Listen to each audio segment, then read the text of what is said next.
Hello friends, आज के class में ज्योग्राफी के हिमानी से निर्मित बनी आकृति के बारे में हम लोग अध्ययन करेंगे कि हिमानी के द्वारा कौन कौन सी आकृति बनती है। हम लोग उसे दो भागों में बांटेंगे, हिमानी के अपर्दन से बनी आकृति और दूसरा हिमानी के निक्षेप से बनी आकृति। ठीक है, हिमानी से बनी आकृति। हिमानी के अपर्दन से बनी आकृतियाँ जो है हम लोग ले रहे हैं, ये है, पहला है यू आकार की घाटी।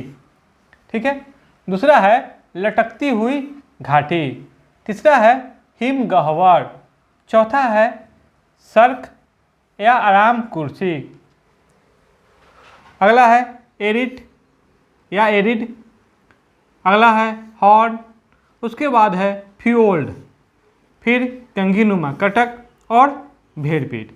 ये जो सारी संरचना है वो हिमानी के अपर्दन के कारण बनती है, जिसको हम लोग एक एक करके ग्राफ के माध्यम से समझेंगे। ठीक है, पहले आते हैं यू आकार की घाटी। हम लोगों ने पिछले क्लास में पढ़ा था नदी के अपर्दन से जो आकृति बनती है, जैसे आई आकार की घाटी, भी आकार की घाटी। तो यू आकार की घाटी आपको हिमानी क्षेत्रों में बनती है। जिस पर्वत या पहाड़ी क्षेत्रों में जहाँ पर आपको हिम की मात्रा अधिक होती है, हिमानी की मात्रा अधिक होती है, तो वहाँ पर आपको यू आकार की घाटी का निर्माण होता है। ठीक है, और इसी यू आकार की घाटी पर अगर फिर ऐसे यू आकार की घाटी बन जाए,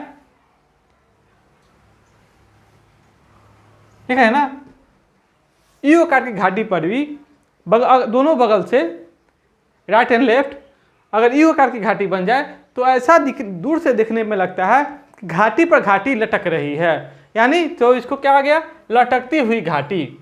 तो दो हम लोगों ने क्लियर कर लिया, एक यू आकार की घाटी, दूसरा लटकती हुई घाटी। समझ लिए ना, जैसे कि ये हो गया यू आकार की घाटी, इस पर फिर यू आकार की घाटी।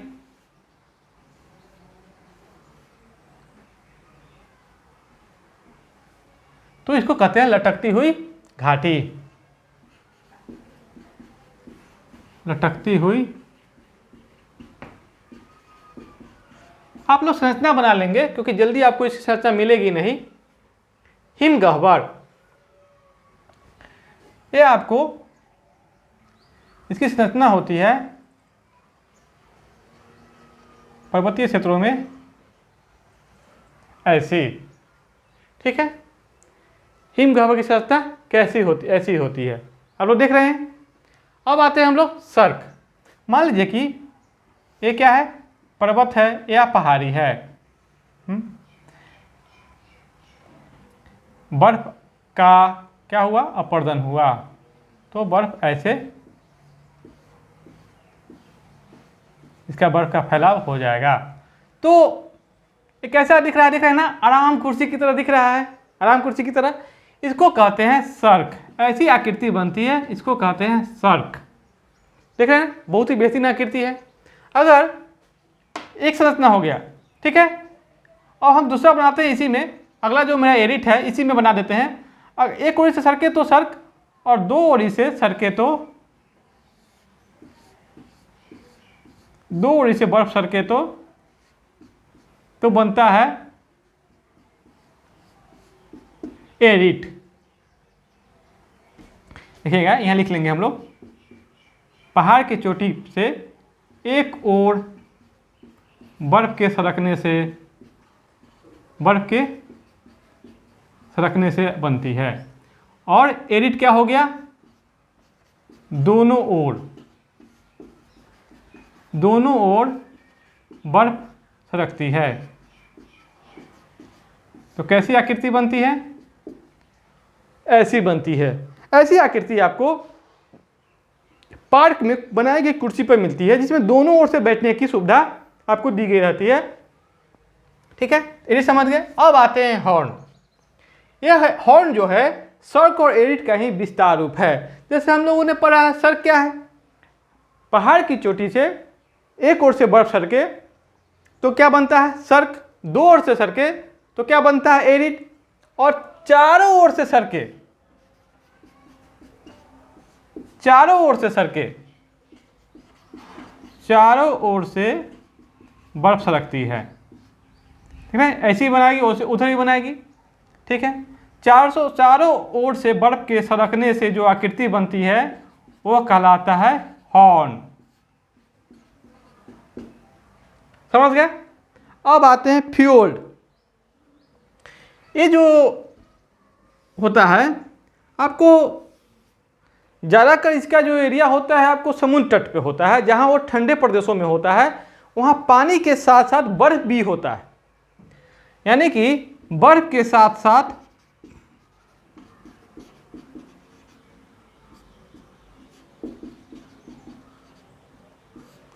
पानी की भी उपलब्धता हो, या पानी के साथ साथ बर्फ की उपलब्धता हो, दोनों साथ में। ये आपको समुद्र तटीय इलाकों में ठंडे प्रदेशों में पाए जाते हैं, जो आपको कह सकते हैं हम लोग उत्तर पश्चिमी यूरोप, ठीक है। जहाँ नॉर्वे आते हैं, आपको फिनलैंड आते हैं, इस देशों में आपको फ्योर्ड तट मिलते हैं। अब आते हैं अगला, कंघी नुमा कटक।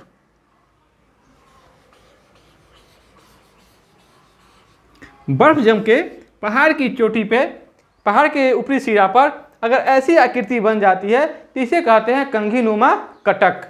ध्यान देंगे, कंघी से आपको पता ही है, कंघी से हम लोग क्या करते हैं डेली, कंघी हम लोग का डेली की यूज का वस्तु है। तो कंघी नुमा कटक ऐसी होती है। कटक का मतलब होता है उसका ऊपरी सिरा, पर्वत का जो ऊपरी सिरा होता है, जो नुकीला होता है, उसको कटक भी कहते हैं। भेड़पीठ। अब आगे आपका भेड़पीठ। तो भेड़पीठ के बारे में जान लीजिएगा। भेड़पीठ के बारे में, जब पर्वत की चोटी से बर्फ का सरकता है, यहाँ पर बना लेते हैं संरचना, ये पर्वत हो गया, आकृति उसकी, बर्फ से क्या होगी, सरकना शुरू हो गई। लेकिन अगर यहाँ पर पर्वत कुछ निकला हुआ नुकीला भाग है, या कोई चट्टान यहाँ पर आके अड़ा हुआ है, तो कैसे भागे बर्फ, ऐसे सरकेगी इसको पार करती हुई। तो दूर से देखने पर लगता है कि पहाड़ी इलाकों में जैसे कि भेड़ ज़्यादा संख्या में होते हैं, तो जैसे भेड़ आराम से खा पी के मस्त होके बैठा रहता है, तो दूर से देखने पर जब चट्टान के जो छोटा सा टुकड़ा होता है या बड़ा होता है, जो चारों ओर उसके बर्फ सरक जाता है, तो दूर से देखने में लगता है कि यह भेड़ क्या है, लेटा हुआ है, या भेड़ बैठा हुआ है। तो इसलिए इसका नाम पड़ा हुआ है भेड़ पीठ। इस प्रकार दोस्तों हम लोगों ने हिमानी से बनी, हिमानी के अपर्दन से बनी आकृतियों के बारे में एक एक करके अध्ययन कर लिया है। अब आते हैं हम लोग हिमानी के निक्षेप से बनी आकृतियों के बारे में। पहला है ड्रमलिन का मैदान। ड्रमलिन के मैदान को हम लोग कह सकते हैं उल्टी नाव की आकृति होती है। उल्टी नाव की इसकी आकृति क्या होती है, दूर से देखने पर लगता है कि उल्टी नाव की आकृति है, जैसे कि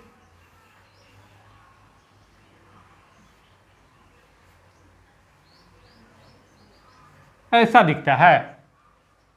जैसे कि नाव आप लोग देखे ही होंगे, अभी बाढ़ का समय भी है, तो वहाँ नाव चलते हैं, नाव को उल्टा कर दीजिए तो दूर से देखने पे लगते हैं कि नाव क्या है, उल्टा किया गया है, या किसी एक लंबी टोकरी में अंडे रखे गए हुए हैं। तो ऐसी आकृति जब बनती है हिमानी के निक्षेप से, तो उसे कहते हैं ड्रमलिन का मैदान या उल्टी नाव की आकृति का मैदान। अब आते हैं हम लोग हिमोड का मैदान।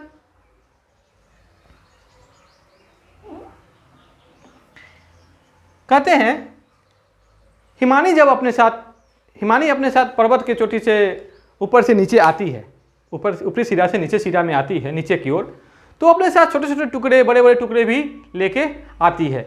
और उसको आने के क्रम में क्या करती है, वो दोनों ओर उसको फैलाने का काम करती है, टुकड़े को अपने किनारे के दोनों ओर फैला देती है। तो ऐसी जो आकृति बनती है तो उसे कहते हैं हिमोड का मैदान। यानी कि हिमानी अपने साथ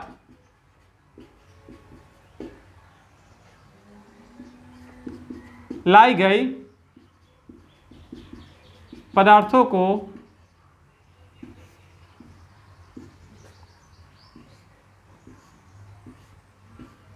दोनों ओर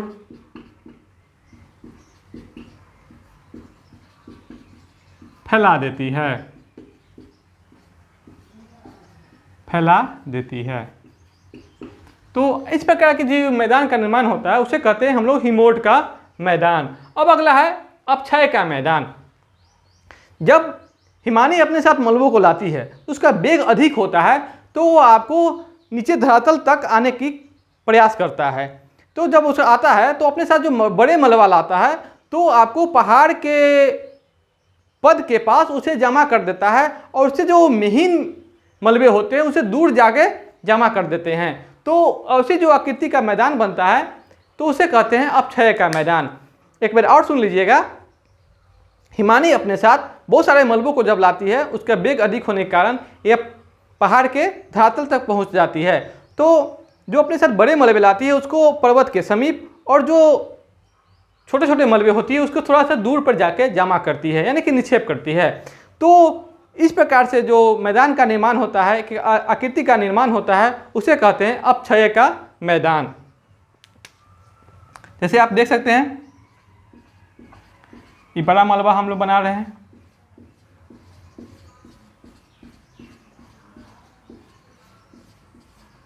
एक बार देख लीजिए छोटा वाला,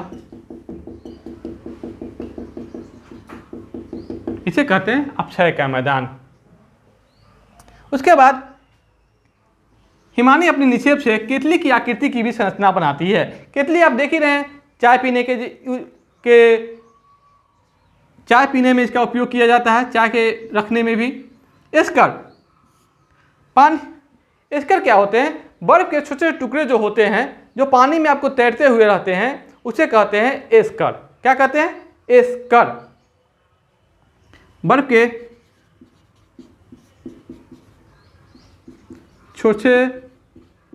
छोटे टुकड़े जो पानी में तैरते रहते हैं।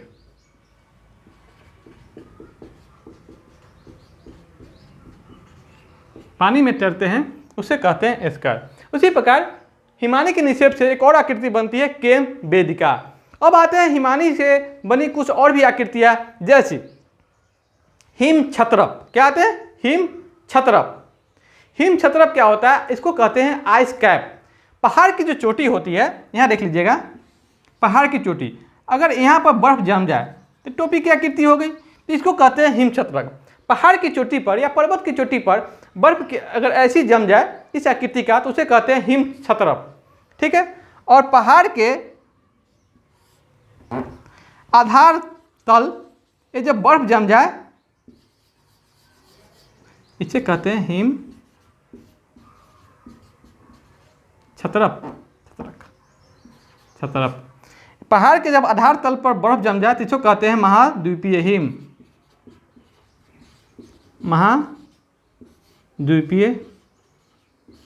महाद्वीपीय हिम। अब आते हैं पठार पर। अगर पठार पर बर्फ जम जाए तो उसको कहते हैं हिम चादर। पठार पर बर्फ जमता है तो दूर से देखने लगता है कोई उसको चादर उड़ा के रखा हुआ है। ठीक है। अब आते हैं जब हिम घाटी में सरकता है, जब हिम घाटी में सरकता है तो उसे कहते हैं घाटी हिमनद। ठीक है। जब हिम घाटी में सरकता है तो उसे कहते हैं घाटी हिमनद। ठीक है। एक और भी सवाल हम एग्जाम में इसका सामना किए हैं, जैसे नीलंबी घाटी कहाँ से संबंधित है? तो नीलंबी घाटी आपको हिम नदी से के क्षेत्रों से संबंधित है। नीलंबी घाटी हिम नदी के क्षेत्रों से संबंधित है। यहाँ पर आप लोग नोट कर लेंगे, नीलंबी घाटी कहाँ से संबंधित है? तो हिम नदी क्षेत्रों से संबंधित है। हिम नदी क्षेत्रों से संबंधित है। तो देख रहे हैं हम लोगों ने आज हिमानी से बनी आकृति के बारे में अध्ययन कर लिया। अब मेरा जो अगला क्लास होगा या अगला हम लोग का वीडियो बनाएंगे हम लोग, तो उसमें हम वायु से निर्मित आकृति के बारे में अध्ययन करेंगे।